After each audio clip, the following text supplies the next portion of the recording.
ळमो सिद्धाणं ळमो आयरियाणं ळमो उवझायाणं ळमो लोये सवसा हूणं मोक्षमार्गस्य नेतारं भेत्तारं कर्मभूभृतां ज्ञातारं विश्वतत्त्वानां वंदे तद्गुणलब्धये। आपने आप में आपको वर लिया, चेतना को स्वयं मैं प्रकट कर लिया।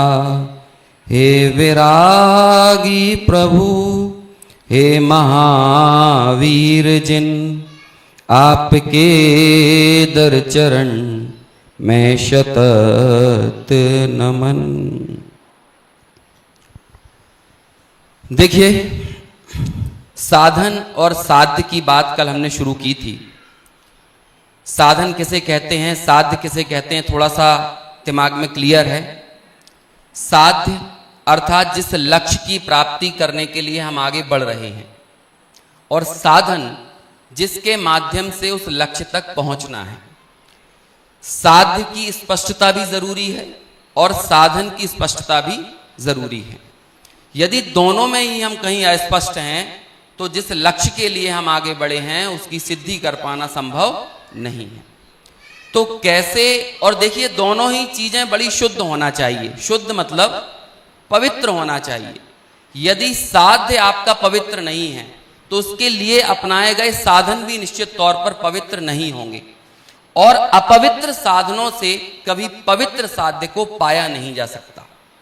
इसलिए जिनागम में सबसे पहले यदि कुछ निर्णय नक्की करना है तो वो यही है कि साध्य क्या हो और साधन क्या हो। हैप्पीनेस जिसे हम साध्य मानकर यहां पर बैठे हैं, उस हैप्पीनेस का थोड़ा सा पोस्टमार्टम करने की कोशिश कल हमने की थी कि वो हैप्पीनेस कैसा हो। लेकिन उस हैप्पीनेस तक पहुंचने का साधन, जरिया क्या हो, उसको हमने इन दो सूत्रों के माध्यम से यहां देखने का प्रयास किया था। दूसरे वाले जो पंक्ति है, देखो तत्व विचार की महिमा, इसे हमने कल पढ़ा था, लेकिन ऊपर वाली पंक्ति पढ़ना रह गई थी। तो एक बार वो और पढ़ लेते हैं, फिर थोड़े से इस साधन पर तो विचार करेंगे ही, लेकिन हम अभी जिन साधनों को अपना रहे हैं वो क्यों हमें साध्य की सिद्धि करने में विफल हो रहे हैं, थोड़ा सा इसके ऊपर भी हम विचार करेंगे। पढ़ते हैं, आपके सामने हैं, साथ में ही आप पढ़ सकते हैं, सबको दिख रहा है ना।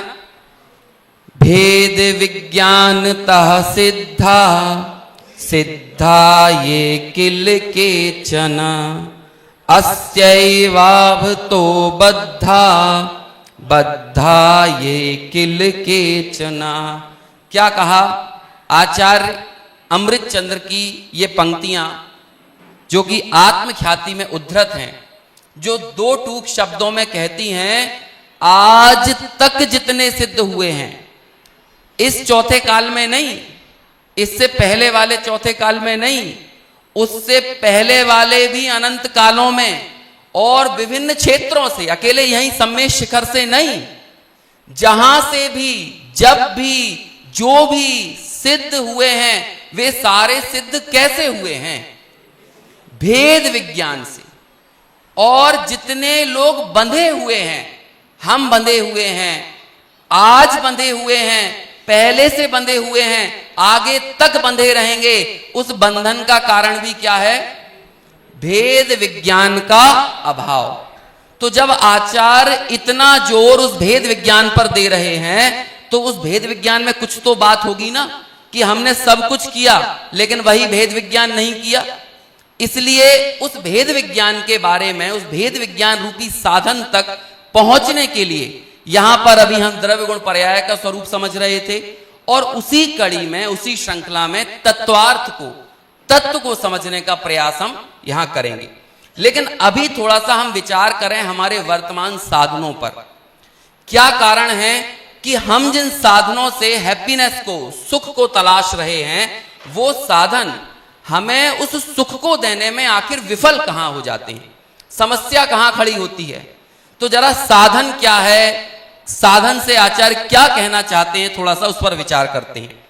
देखिए, साधन के लिए एक शब्द प्रयोग में लिया जाता है दुनिया में, मीडिया। हालांकि उसको माध्यम बोलते हैं, माध्यमों का समूह इज इक्वल टू मीडिया। माध्यम यानी मीडियम, मीडियम का बहुवचन आप बनाओगे तो क्या बनता है, मीडिया। समझ में आया। आजकल मीडिया रूढ़ हो गया है। किस अर्थ में? मीडिया मतलब ये माना जाता है कि भाई ये टीवी, रेडियो, इंटरनेट है ना, फिल्म्स वगैरह, बस यही मीडिया है। लेकिन अकेला यही मीडिया नहीं है। कोई भी साधन, जैसे हमें सर्दी से बचाने के लिए यदि हम कपड़े पहने हैं, सर्दी गर्मी से बचाने, तो ये भी एक साधन है, माध्यम है। यदि हम लिफ्ट का प्रयोग कर कर एक मंजिल से दूसरी तीसरी मंजिल पर जा रहे हैं तो वो भी क्या है, वो भी एक साधन है, वो भी एक माध्यम है, तो वो भी मीडिया है।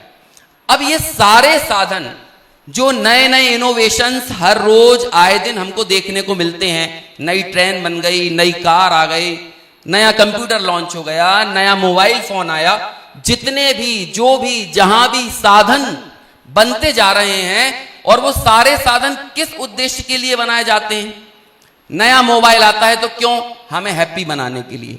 नया टेलीविजन आता है तो क्यों, हमें हैप्पी बनाने के लिए, इसीलिए तो आ रहा है। अरे कोई भी चीज, नई दवाई, नई टेक्नोलॉजी से बनने वाले घर, मेट्रो ट्रेन चलाई जा रही है, सड़कें बनाई जा रही हैं, सब क्यों बनाए जा रहे हैं, क्या उद्देश्य है? क्या ये सारी चीजें हमें दुखी बनाने के लिए हो रही हैं या सुखी बनाने के लिए की जा रही हैं? बस इतना आप बताइए। क्यों मोदी जी ये कहते हैं कि हम यहां से अब वो क्या स्वर्णिम चतुर्भुज का निर्माण कर रहे हैं। स्वर्णिम चतुर्भुज पता है ना, पूरे दुनिया मतलब देश के पूरे हाईवेज को इस तरह से जोड़ा जाएगा कि उत्तर से दक्षिण, पूरब से पश्चिम में हम एक इतना तेज सुपर कॉरिडोर बनाएंगे कि कुछ घंटों में ही भारत की दूरियां नापी जा सकेंगी। तो क्यों ये किया जा रहा है, हमें दुखी बनाने के लिए कि सुखी बनाने के लिए? मेट्रो ट्रेन क्यों चलाई जा रही हैं, हॉस्पिटल्स क्यों बन रहे हैं, क्या कारण है? तो ये जितने भी साधन हैं, इन साधनों में क्या तलाशा जा रहा है, हैप्पीनेस की अनहैप्पीनेस। लेकिन आप ये बताओ, ये सब होने के बाद भी वो हैप्पीनेस आ पा रहा है, वो सुख आ पा रहा है या नहीं? यदि नहीं आ पा रहा है तो उन साधनों के आगे क्वेश्चन मार्क लगाने की जरूरत है या नहीं, सवाल खड़े करने की जरूरत है या नहीं? देखिए, एक 1950-60s के आसपास एक संचार शास्त्री हुए, बहुत फेमस नाम है उनका, मार्शल मैकलुहान। आप गूगल पर सर्च करोगे बहुत आराम से मिल जाएगा। उन्होंने एक बात कही, media is a extension of our senses. क्या कहा? मीडिया यानी माध्यम, साधन जो है ना, वो सब क्या है, हमारी इंद्रियों का विस्तार है। क्या कहा? जितने भी माध्यम, जितने भी साधन हैं, वो क्या है, हमारी इंद्रियों का विस्तार है। अब देखिए, एक और हमारे मुनिराज हुए लगभग 10वीं-11वीं शताब्दी के आसपास। उनका नाम था मुनिराज पद्म प्रभु मलधारी देव। उन्होंने एक स्टेटमेंट दिया और उन्होंने नियमसार की टीका में कई स्थानों पर प्रयोग किया है। जो लोग थोड़ा नियमसार कभी पढ़ा या सुना होगा उन्हें वो याद होगा। उन्होंने क्या कहा, मुनिराजों के लिए देह इंद्रियों के विस्तार से रहित देह ही जिनका परिग्रह है। किनके लिए यह शब्द प्रयोग किया? मुनिराजों के लिए। मुनिराज भी सुखी होने का साधन अपना रहे हैं, पूरी दुनिया भी सुखी होने का साधन अपना रही है।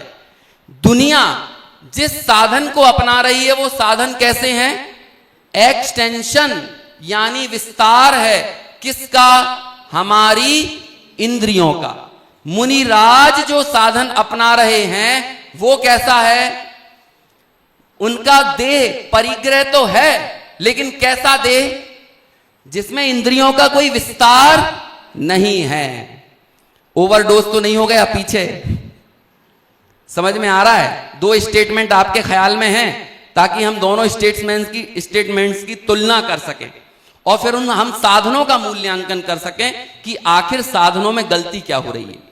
क्या है ये media is extension of our senses? ये जो कपड़े हैं ना, ये कपड़े क्या हैं?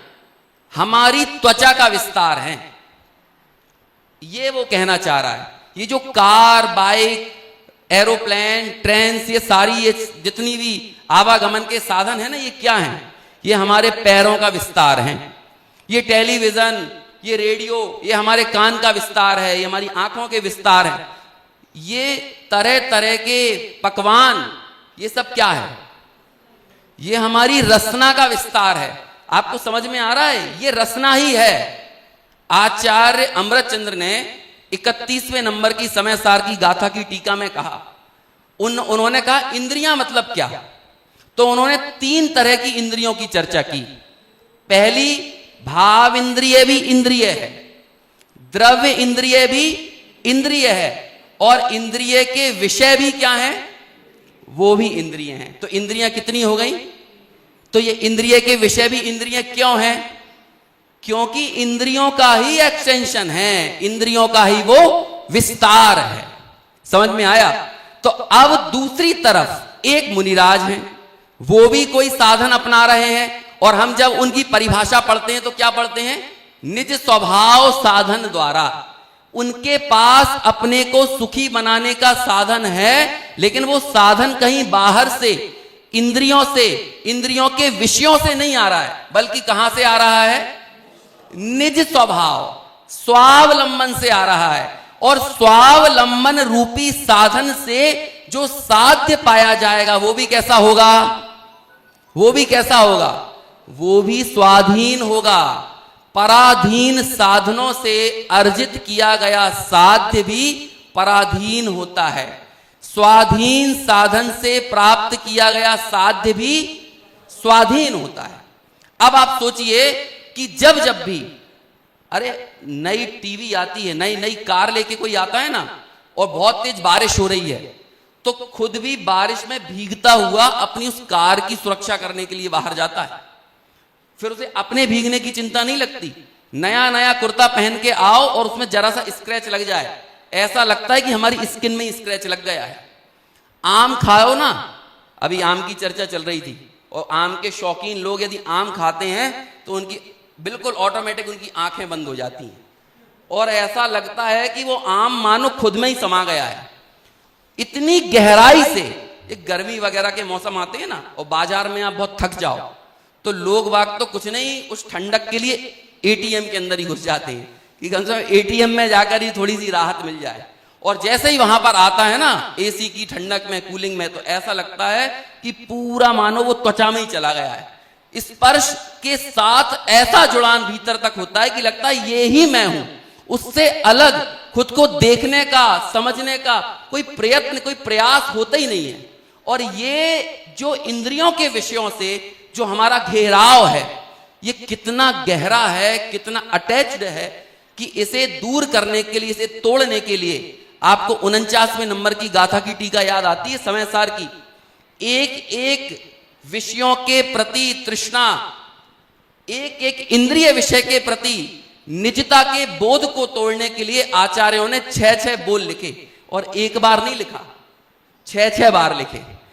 मैं द्रव्य इंद्रिय से स्पर्श को नहीं क्या कहते हैं, स्पर्श, मैं क्या है उसका, मैं द्रव्य इंद्रिय से स्पर्श को नहीं छूता हूं इसलिए अस्पर्श हूं, भाव इंद्रिय से नहीं छूता हूं, ज्ञान ज्ञेय से उसे जानने के बाद भी उस रूप नहीं होता हूं।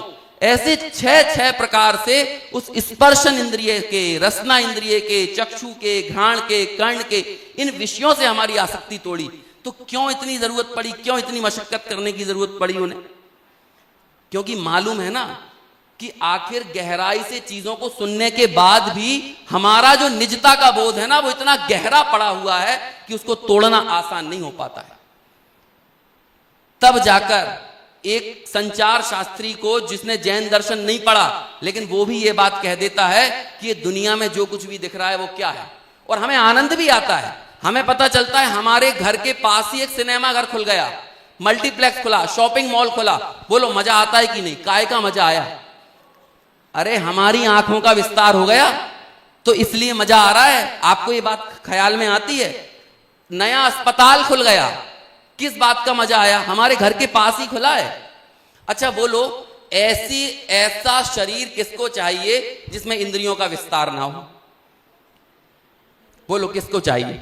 कोरोना में सब लोग डॉक्टर के पास भागते फिरे, क्यों? क्योंकि इसका विस्तार चला गया था। खा मीठा रहे थे, बता कड़वा रही थी, है ना? खट्टा खा रहे थे तो कुछ स्वाद ही नहीं आ रहा था। क्यों? अरे ऐसी रसना इंद्रिय किसी को नहीं चाहिए जिसका विस्तार ना हो। ऐसी चक्षु इंद्रिय किसी को नहीं चाहिए जिसका विस्तार ना हो। बोलो किसे चाहिए? ये चश्मे क्या हैं? किसका विस्तार है? समझ में आ रहा है? अब आप बताओ, जितनी बुद्धि विज्ञान की या और भी जितनी भी स्टडीज दुनिया में चल रही हैं, ये किसका विस्तार करने के लिए चल रही है? कोई एक भी शिक्षा पद्धति ऐसी है, चाहे फिजिक्स हो, केमिस्ट्री हो, बायोलॉजी हो, मैथ्स हो, इंजीनियर, डॉक्टर, जो कुछ भी बन रहे हैं, ये सब क्या काम करने के लिए दरअसल वास्तविकता में कोशिश कर रहे हैं? इंद्रियों का विस्तार बनाए रखने के लिए, इंद्रियों के विस्तार को सुचारू रखने के लिए। इसके अलावा और कोई एफर्ट है? अब आप ये बताओ, ऐसे में जहां पर इंद्रियों का विस्तार ही सबसे बड़ा सत्य है, उस दौर में हम उस निज स्वभाव साधन को कैसे समझें जिसे मुनिराज अपना रहे हैं? और वे मुनिराज कैसे हैं? कैसे हैं वे मुनिराज? इंद्रियों के विस्तार रहित देह ही जिनका परिग्रह है। रसना इंद्रिय तो है, लेकिन आहार चर्या के लिए यदि गए तो कोई कड़वा दे रहा है, मीठा दे रहा है, ठंडा दे रहा है, गर्म दे रहा है, इस बात की परवाह करते हैं? आंखें तो हैं, लेकिन आंखों के सामने कौन सा दृश्य चाहिए कि जब तपस्या करने बैठें और आंखें खोलें तो सामने कोई बहुत सुंदर सा झील, सरोवर। हम लोग क्या फोटोज वगैरह बनाते हैं ना, मुनिराजों की जितनी यहाँ पे बनी है, तो हम लोग कुछ इस तरह की कल्पना करते हैं, पीछे बढ़िया नदी बह रही है ना, सुंदर सुंदर बगीचे लगे हुए हैं, उसके पहले पर्वत है और पर्वत के ऊपर बिल्कुल बर्फ जमी हुई है। तो क्या आपको लगता है कि मुनिराज ऐसे स्थानों पर जाकर तपस्या करते होंगे? अरे भाई, ये तो सिर्फ हमने अपनी कल्पनाओं से क्रिएट कर दिया है, लेकिन उनके सामने ये सारी चीजें थोड़ी है। यहां भी एक आध फोटो आपको ऐसा दिख जाएगा, वहां तो अरे उन्हें फर्क नहीं पड़ता है कि सामने क्या है, कैसी स्थितियां हैं, कैसी परिस्थितियां हैं। तो ये कब संभव हो पाया? इंद्रियां तो हैं, लेकिन इंद्रियों का विस्तार नहीं है। क्या कारण है कि वो अपने उस साधन पर इतने अडिग हैं, वो निज स्वभाव साधन पर इतने अडिग हैं कि जिसके कारण किसी और साधन को अपनाने की कोई कोशिश नहीं करते। और हम लोग लगातार किसी ना किसी साधन को अपनाने के लिए लगे रहते हैं। हमें महफिलें चाहिए, दोस्त चाहिए, समझ में आया ना? रास्ते में भी जा रहे हो तो ये तलाशेंगे कि कोई साथ वाला मिल जाए। क्यों? टाइम पास कैसे होगा? ये टाइम पास हमारे लिए इतना बड़ा मुद्दा है कि हम समझ ही नहीं पा रहे कि हम टाइम पास करते हैं कि टाइम हमको पास कर देता है। बोलो, पता चलता है कौन किसको पास कर रहा है, लेकिन है बहुत बड़ा। दरअसल जब हम अपने आप से भागते हैं ना, तब हमें समय काटने के लिए किसी ना किसी अवलंबन की जरूरत पड़ती है। लेकिन जब हम अपने आप में संतृप्त होते हैं, तब हमें इस बात, बोलो मुनिराज को इस बात की जरूरत पड़ती है, मोक्षार्थियों को इस बात की जरूरत पड़ती है कि समय को कैसे काटना है, या समय कितने जल्दी बीते। कोई छटपटाहट है?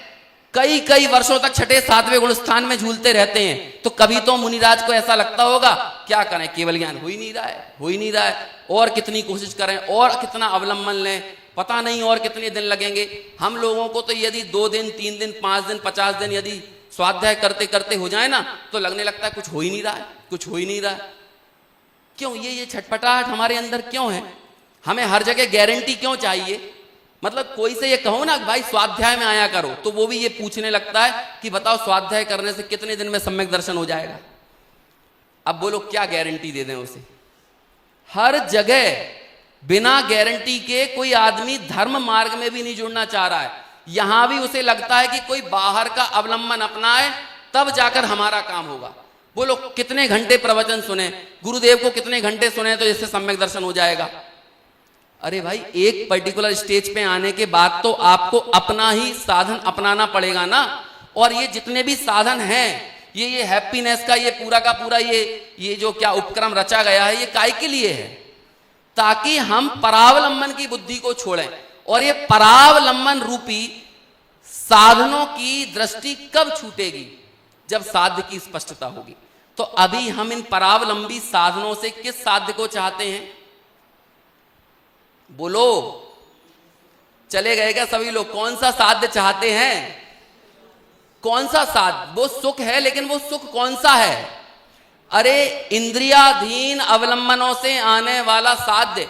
अब आपको आगे की बात बताऊं, जैसे मान के चलो, अभी कई लोगों ने ये बताया, बोलो जिनेंद्र जी को फीडबैक दे रहे थे, इतना अच्छा लगा हमको कि आगे भी जब आप करो ना इस तरह का आयोजन तो हमें फिर बुलाना,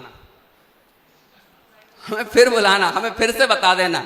बोलो अभी भी यदि दिमाग में ये चल रहा है, मैं भाई जिनेंद्र जी को पहले ही क्षमा मांग लेता हूं, है ना, मैं किसी को आने के लिए हतोत्साहित नहीं कर रहा हूं, आप आओ, लेकिन आने के बाद यदि हमें ये लग रहा है कि कुछ सुनते ही रहें।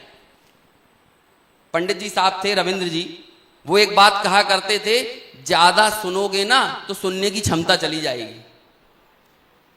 चाहे वो अधर्म की बात तो जाने ही दो, धर्म की बातों को भी यदि सुनने का ही पड़ा रहा ना, सुनने के बाद आगे आने की कोई चेष्टा नहीं है, मतलब निज स्वभाव साधन को अपनाने के लिए कोई हमारे अंदर उत्कंठा नहीं है, भावना नहीं है, तो बोलो सुनने की ये ज्यादा, पढ़ने की ज्यादा बुद्धि, पढ़ने की भी कई बार आदत, हालांकि आजकल तो बहुत कम मिलता है ये, लेकिन वो तो ये भी कहते थे कि पढ़ने की भी अत्यधिक क्या कहें राग है, रस है, ये तुम्हारी पढ़ने की बुद्धि छीन लेगा, क्योंकि विशुद्धता की एक सीमा होती है। पुण्य को संरक्षण देने की सामर्थ्य भी सिर्फ आत्मानुभूति में है, नहीं तो दुनिया की कोई ताकत आपके पुण्य को भी सुरक्षित नहीं रख सकती है। कितनी विशुद्धता की जाए कि विशुद्धता बनी रहे। बोलो विशुद्धता, विशुद्धता से मेरा अभिप्राय यहां पर शुभ भाव से है, पुण्य से है। कितनी विशुद्धता की जाए, विशुद्धता को कितना जोड़ा जाए, कितना जोड़ा जाए कि विशुद्धता बनी रहे। बताइए कितने घंटे, कितने दिन।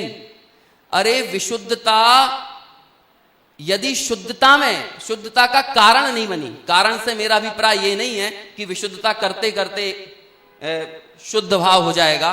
विशुद्धता से कारण, बस कारण कहने का अभिप्राय बस इतना है कि विशुद्धता के माहौल में ही शुद्धता के लिए पुरुषार्थ होता है। यदि शुद्धता वीतरागता रूप परिणत नहीं हुए तो हमारे पुण्य को टिकाए रखने वाला भी इस दुनिया में कोई नहीं है। अब आप बताओ कैसे आप पुण्य को सुरक्षित रख पाओगे, कैसे पुण्य को संरक्षित रखा जा सकता है? एक तरीका है भेद विज्ञान।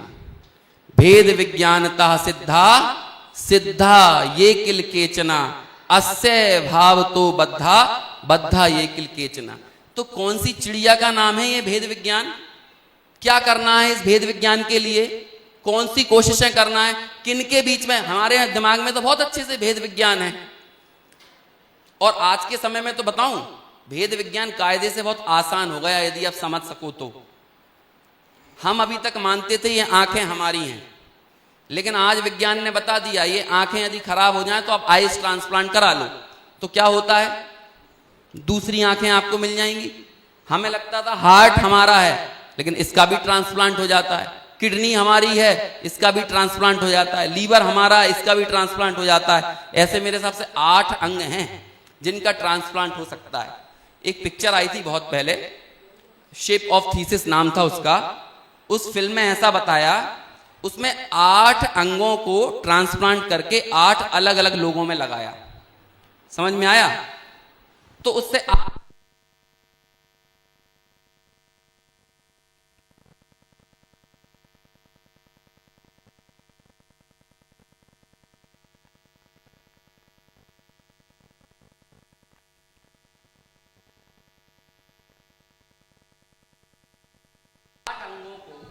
आठ अलग अलग लोगों में लगाया।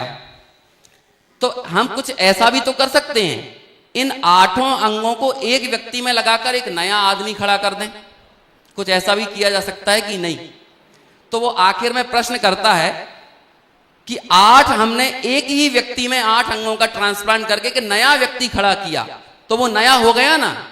तो दूसरा साथ वाला थोड़ी देर सोचता है और बहुत साइलेंटली उत्तर देता है बाद में, नहीं, कुछ तो उसका अपना ओरिजिनल है। क्या कहता है वो? कुछ तो उसका अपना ओरिजिनल है। ये कुछ तो उसका अपना क्या ओरिजिनल है? क्या ओरिजिनल है? जिन इंद्रियों को हम अपना कहते चले आ रहे थे, उसको तो जैसे जैसे साइंस डेवलप हो रहा है वही बताते जा रहा है कि ये आपकी नहीं है। अच्छा, हार्ट ट्रांसप्लांट हुआ होगा तो जिसका दिल किसी और का दिल बना, मतलब वो लौकिक वाला दिल नहीं बोला, वो आजकल जो चलता है गीतों में और शायरियों में, है ना, तेरा दिल मेरे पास है, मेरा दिल तेरे पास है, ये नहीं, वाकई में फिजिकली किसी का हार्ट निकालकर किसी और में लगा दिया जाए तो उसके दिल में जितना गम था वो नए आदमी को मिल गया होगा। है, मेरे दिल में बहुत गम है, अब इस दिल को ट्रांसप्लांट करके किसी दूसरे में लगा दो तो यहाँ का पूरा दर्द, गम, तकलीफें, तनाव, प्रसन्नताएं है, ये दिमाग में है, दिल में है, कहां है ये सुख दुख की कल्पनाएं, ये आभास, ये ज्ञान, ये सारा कुछ, ये संचेतन, ये संवेदन कहां है, किसका है? इस संचेतन और संवेदन के बीच में और इस देह के बीच में जिसकी अभी चर्चा चली थी ना, पज्जय मूला, एकमात्र पर्याय को देखने वाला ही वो पर समय है, अखंड द्रव्य पर जिसकी दृष्टि नहीं जा रही है। इसके बाद वाली गाथा की टीका में एक लाइन आई है, अनादि अज्ञान का मूल क्या है? असमान जाति पर्यायों को परमानेंट द्रव्य मान लेना। क्या है अनादि अज्ञान का मूल? ये असमान जाति पर्याय, जैसे अभी ये मनुष्य पर्याय है, त्रियंश है, देव है, नारकी है, इसको ही हम क्या मान लेते हैं? अखंड, परमानेंट, यही द्रव्य, यही मैं हूं, और ऐसे ही तो ये मान रहे हैं ना। अब क्या होगा यदि आप भेद विज्ञान करोगे, यदि तत्व विचार के लिए आगे बढ़ोगे तो सबसे पहले क्या होगा? इस पर्याय की नित्यता का बोध टूटेगा और इस नित्यता के बोध को के टूटने से धर्म की शुरुआत होगी। टोडरमल जी कहते हैं, क्या कहा टोडरमल जी ने? जब आचार्यों द्वारा प्रदत्त अरहंतों का, देव गुरु शास्त्र का उपदेश मिला और उस उपदेश का सावधानी पूर्वक विचार किया। मालूम है टोडरमल जी ने सिलेबस भी दिया है, सम्यक दर्शन का सिलेबस, उस पूरे प्रकरण में। देखिए मैं आगे बताता हूं, इसमें मुझे मिलेगा तो।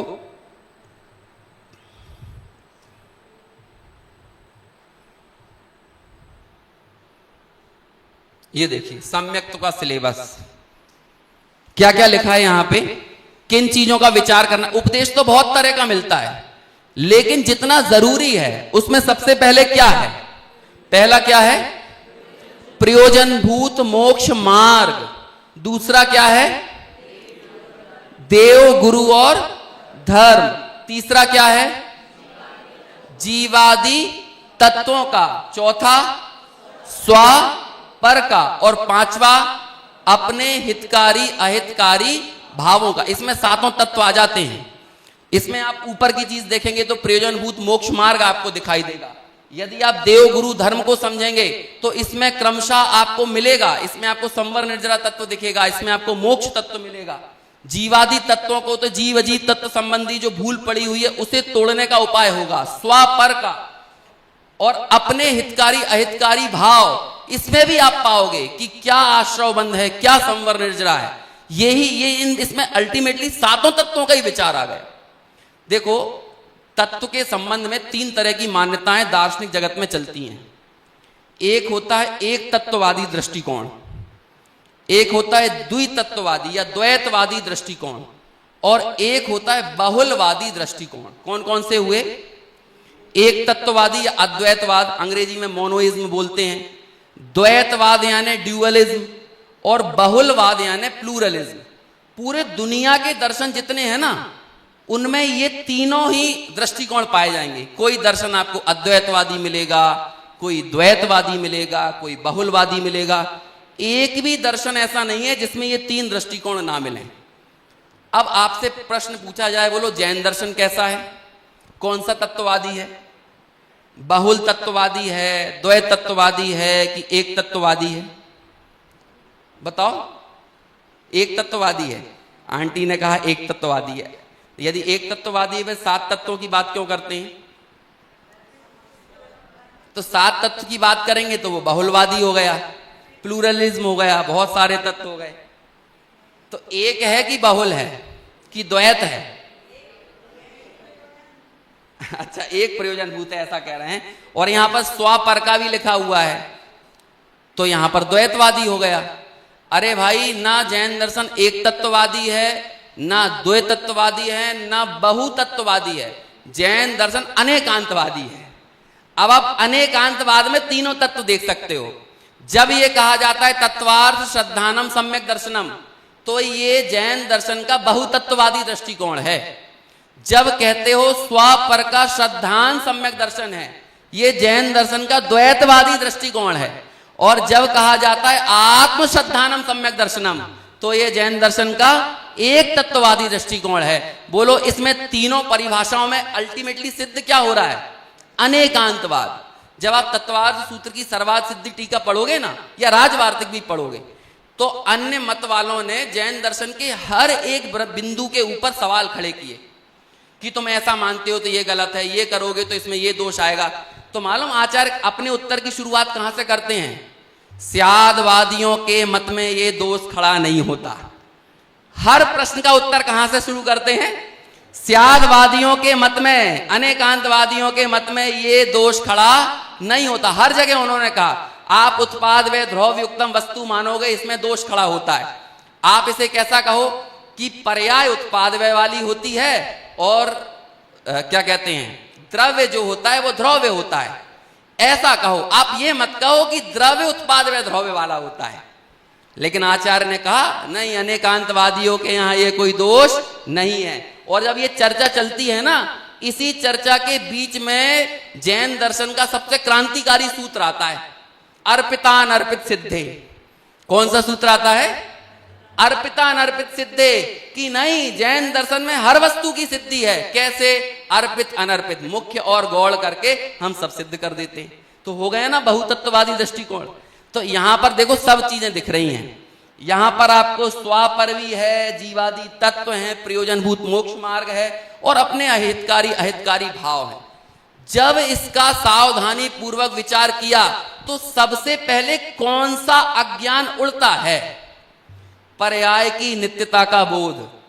हमें ऐसा लगता है कि हम जिस क्षण को जी रहे हैं ना, हमें वही टंकोत्कीर्ण लगता है। जब हमारी थोड़ी चल रही होती है ना, थोड़ा रुतबा होता है, तो लगता है ये रुतबा टंकोत्कीर्ण है। अरे ज्यादा जाने दो, अमेजन और फ्लिपकार्ट का एक गिफ्ट पैक आता है ना घर के सामने, और जब उसे लेने के बाद ऐसा निकलता है तो वो भी ऐसा लगता है कि ये आनंद भी कैसा है, ये भी टंकोत्कीर्ण है। जब घर में कोई वियोग, कोई परेशानी, कोई समस्या आती है, तो वो समस्या ऐसी लगने लगती है कि ये टंकोत्कीर्ण। टंकोत्कीर्ण समझ रहे हैं? मतलब ये नित्य है। और इसीलिए तो हम इतने गम में चले जाते हैं, छोटी सी उपलब्धियों में इतने प्रसन्न हो जाते हैं, क्योंकि वो सारे क्षण, वो लम्हे, वो हमें कैसे लगते हैं? टंकोत्कीर्ण। और ऐसे ही असमान जाति पर्याय भी कैसी लगती है? ये भी टंकोत्कीर्ण। तो जब यही टंकोत्कीर्ण लगने लगती है, तो जो वाकई में टंकोत्कीर्ण है वो कहां से दिख जाएगा? तो इसलिए जब तत्व समझ में आता है ना, जब वस्तु समझ में आती है, जब व्यवस्था समझ में आती है, जब इस उपदेश को सावधानी पूर्वक विचारा जाता है, तो सबसे पहले क्या होता है? पर्याय की नित्यता का बोध चला जाता है। इसके बाद पंडित टोडरमल जी ने क्या लिखा? जब इन बातों का सावधानी पूर्वक विचार किया तो कैसा लगा? अहो, मुझे तो इन बातों की खबर ही नहीं थी। मैं तो भ्रम से भूलकर प्राप्त पर्याय में ही तन्मय हो रहा था, किंतु इस पर्याय की स्थिति तो थोड़े काल की है। बोलो क्या गिर गया? क्या गिरा? जब तत्व को समझा, सावधानी पूर्वक विचार किया, तो क्या चीज उड़ गई? ये जो टंकोत्कीर्णपना था ना, पर्याय की नित्यता का बोध, ये चला गया। और जब ये विचार आया तो उन सारे साधनों का मैंने मूल्यांकन करके देखा, जिन साधनों के द्वारा मैं शाश्वत हैप्पीनेस को पाना चाह रहा था। मैंने ये देखा कि ये साधन झूठे हैं। तो इन झूठे भ्रामक साधनों से आखिर अल्टीमेट ट्रुथ को कैसे प्राप्त किया जा सकता है? इसलिए जिस साध्य तक मैं पहुंचता हूं, वो साध्य भी कैसा हो जाता है? वो साध्य क्या इस साध्य पर खरा उतरता है? क्या वो इटर्नल होता है, शाश्वत होता है? क्या वो साध्य स्वाधीन होता है? क्या वो ऐसा होता है कि जिसके बाद भी लगातार सुख बना रहे, जो सुख का कारण हो, जो दुख का कारण ना हो? बहुत छोटा सा एक एक्सरसाइज आपको देता हूं, कोई रॉकेट साइंस नहीं है, उसके बाद अपना समय भी हो रहा है, 2-3 मिनट में। हमें जो जो चीजें लगती ना, इससे मैं सुखी हुआ, आपको कुछ नहीं करना है, बहुत छोटा सा काम करना है, जस्ट उसकी क्वांटिटी को बढ़ा देना है। क्या करना है? जैसे 2 और 2 कितने होते हैं? 4, 4 और 4 8। ऐसे ही होता है ना, सिंपल गणित है, इसके लिए कोई साइन थीटा कॉस थीटा वगैरह सीखने की जरूरत तो है नहीं, है ना, बहुत बेसिक्स हम पहली दूसरी में सीख लेते हैं। बस यही करना है। जैसे मान के चलो 1 रसगुल्ला इज इक्वल टू सुख, तो 2 रसगुल्ला मतलब डबल सुख, 4 रसगुल्ला मतलब 4 गुना सुख, 8 रसगुल्ले मतलब 8 गुना सुख। अब हो क्या रहा है? अब हो क्या रहा है? आप इस क्वांटिटी को बढ़ा रहे हो तो हो क्या रहा है? अंतर कहां पे पड़ रहा है? सब जगह देखो ना आप। जैसे अभी एमपी में मालूम एक घटना हुई, एक व्यक्ति ने अपनी कार जंगल में छोड़ी, अभी उसके ऊपर केस चल रहा है, आप लोगों ने भी सुना होगा। मालूम उस कार के अंदर क्या भरा हुआ था? मेरे को एग्जैक्ट फिगर तो याद नहीं है, करोड़ों रुपए की गड्डी, जंगल में करोड़ों करोड़ों रुपया, मतलब मेरे हिसाब से कहता 40-50 करोड़ रुपए सोना, ऐसे लगभग 101 करोड़ रुपए की संपत्ति उसने कार में भर के जंगल में छोड़ के आ गया। क्यों भैया? पैसे में तो सुख है, लेकिन क्या हुआ, एक स्तर के बाद जब क्वांटिटी बढ़ गई तो वो किस रूप बन गया? कहां बन गया? वो दुख में क्यों परिणत हो गया? आप सब जगह देखो, 1 घंटे फिल्म देखने से सुख मिला तो 2 घंटे में, अरे जाने दो, धर्म की चीजों में आ जाओ, 2 घंटे पूजा करने से सुख मिला तो 4 घंटे करने से, 6 घंटे, 8 घंटे, अरे छोड़ो। अभी किसी को यदि लगता हो कि हमें स्वाध्याय सुनने में करने में मजा आता, इसकी क्वांटिटी बढ़ा दो, इसे बढ़ा दो। 2 घंटे लेक्चर सुनने से आपको सुख मिला, 4 घंटे सब खड़े हो जाओगे, है ना, और खड़े होके पता नहीं इतनी गालियां बकोगे ना, फिर लोगों को कोई कदर वदर नहीं आने वाली यहाँ पे, है? कई लोग तो अभी यहाँ पर बहुत डाउन हो चुके हैं, कई लोग तो मैदान छोड़ के भाग भी चुके हैं, क्योंकि हम सब लोगों की एक सीमा है कुछ भी सुनने की, कुछ भी ग्रहण करने की। क्यों है? हम इन सब चीजों में यदि सुख मानते हैं तो ये सुख क्यों नहीं है? क्योंकि पराधीनता से सुख नहीं आता। ये तीनों पॉइंट एक दूसरे से जुड़े हुए हैं। जो स्वाधीन होगा वही शाश्वत होगा, जो शाश्वत और स्वाधीन होगा वही आगे भी सुख का कारण होगा, और जो स्वाधीन और शाश्वत नहीं होगा वो कभी भी सुख का कारण नहीं हो सकता। तब जाकर श्रीमद् राजचंद्र जी ने वो पंक्ति लिखी, वो सुख सदा ही त्याज्य रे पश्चात जिसके दुख भरा। हमारे साध्य स्पष्ट नहीं है, इसलिए साधन भी स्पष्ट नहीं है। जब हम गलत साध्य के लिए गलत साधनों का चुनाव करते हैं तो गलत परिणाम तक ही पहुंचते हैं, और इन गलत परिणामों को प्राप्त करने का सिलसिला आज का नहीं है, ये अनादिकाल से चला आ रहा है। और आज भी हमने हमारी इन कोशिशों पर, हमारे साधनों पर, हमारे साध्य के निर्णय का यदि विचार नहीं किया तो ये गलत परिणाम प्राप्त करने का सिलसिला आगे भी अनंत काल तक चलता रहेगा। ये सिलसिला टूटे, इसके लिए हम यहाँ हैं, और सिद्धों की भूमि से अच्छी जगह और दूसरी हो नहीं सकती कि हम हमारी इस अनंत संसार की संतति का यही अभाव करें। इसका अभाव करके हम सभी वास्तविक साध्य की सिद्धि करें। इस भावना के साथ अपनी बात यहीं पूरी करता हूं। शेष चर्चा दोपहर। चलिए संकित जी या जनवाणी स्तुति करें। हाँ,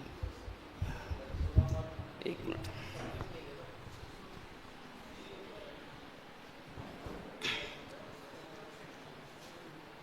दोपहर का प्रोग्राम बता दो। हेलो, अभी जिनवाणी स्तुति यहाँ से होगी। दोपहर में 2 बजे से कार्यक्रम प्रारंभ होंगे। पहले एक गेम का सेशन होगा, उसके बाद एक सेशन या तो आदरणीय भाई साहब का रहेगा या फिर अनुभव भैया का रहेगा। अभी जिनवाणी स्तुति कितने? 3 बजे से 3:15? 3 बजे से। हे जिनवाणी भारती तो ही जपो दिन रैन, जो तेरी शरणा गए सो पावे सुख चैन। जावाणी के ज्ञान ते सूझे लो कालो, सोवाणी मस्तक नमो सदा देत हूँ डो। नो भगवान मुखार मंत्र।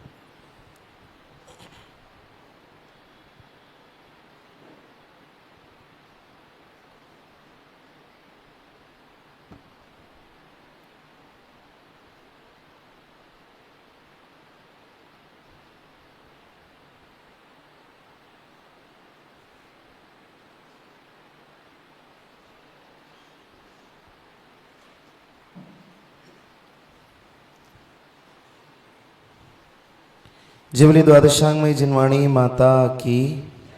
हाँ जी, एक बार सुन लीजिए। 2 बजे से 2:15 तक ड्रिंक ब्रेक रहेगा, हाई टी वगैरह। 2:15 से 3 बजे तक गेम्स एंड एक्टिविटी। 3 बजे से 4 बजे तक सेशन रहेगा अनुभव जी जैन का।